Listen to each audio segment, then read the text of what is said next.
Lo sciopero, come era prevedibile, ha avuto un'altissima adesione e come ho detto era prevedibile perché a Venezia nei trasporti c'è un problema.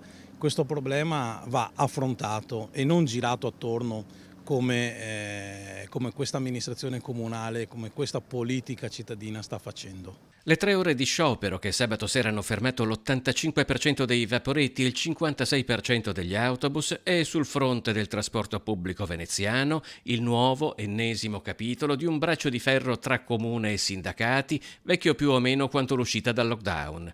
Secondo l'amministrazione comunale, i dipendenti godono di condizioni migliori rispetto al contratto collettivo nazionale. La situazione, secondo i sindacati, è invece meno idilliaca. Si lavora con meno riposi, si fanno meno ferie, ma soprattutto si lavora in sottorganico. Questo è un grande problema. Questo ha portato anche al blocco del turnover, che noi negli ultimi 2 anni abbiamo perso oltre 200 dipendenti.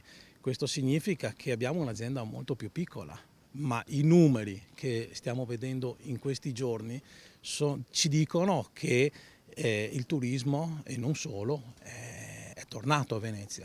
Sul fronte del trasporto pubblico, il post-Covid è stato superato più o meno ovunque in Italia. A Venezia invece il ritorno alla normalità è apparso molto più faticoso, condito da polemiche e tensioni che spaziano dagli orari ai percorsi di diverse linee, tra mezzi sovraffollati e persino aggressioni al personale.